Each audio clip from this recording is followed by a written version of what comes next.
I'd be really surprised if Apple doesn't take a crack at full self-driving, but that's what this report suggests.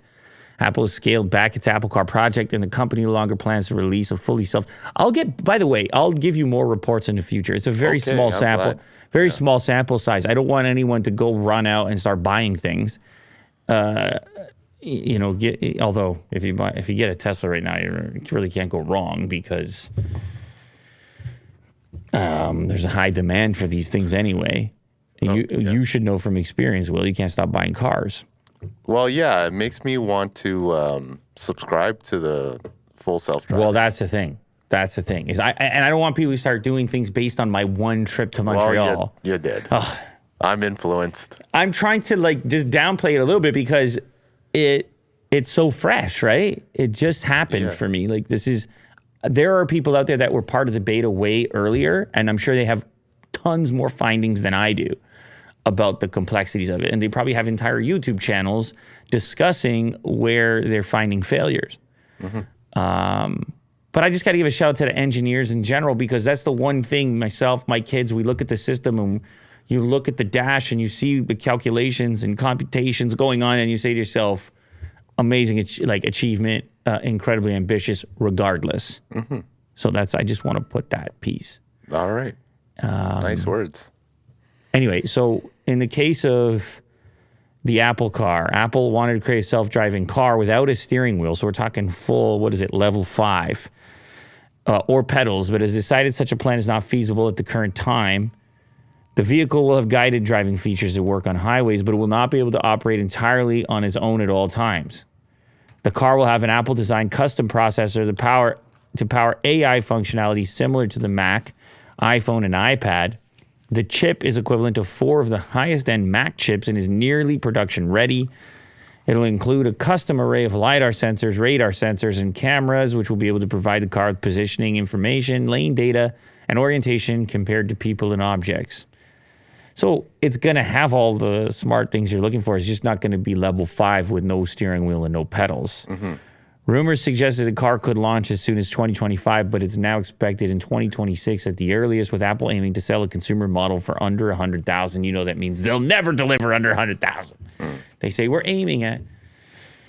It'll be interesting to see how they approach such a thing. I know 2026 sounds far away. It's really not that far away in the development of products like this.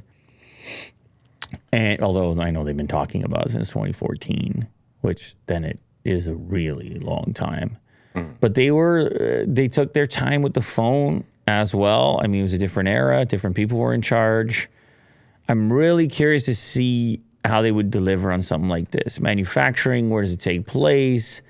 Is it another built Ford Tough in America? Will they prioritize shipments of the higher end versions for the people who want to pay $1 billion like every other EV maker has done?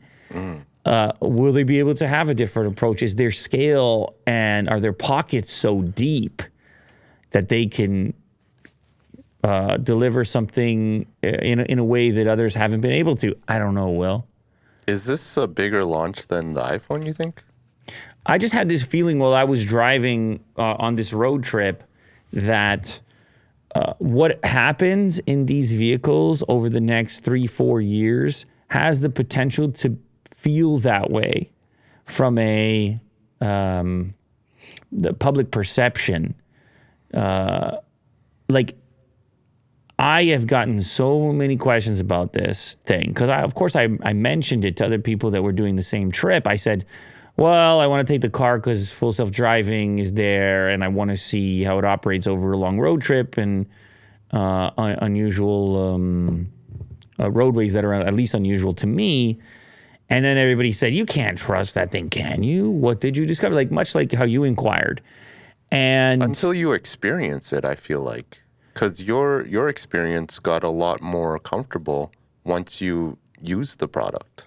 And you could imagine how it could become normal. Yeah. And even my kids could imagine a future in which they barely touch the steering wheel. And I know for some people, they feel that is sad.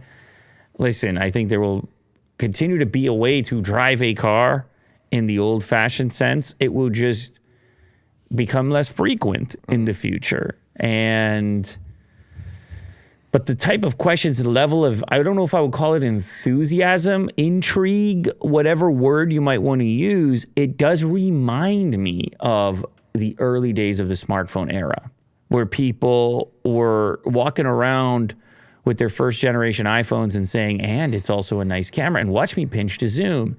And I have a whole web browser here. And everyone was like, what? The potential. It's I think it's the areas where we can easily imagine large leaps in progress. Those are the areas that get people excited, talking, questioning, inquiring.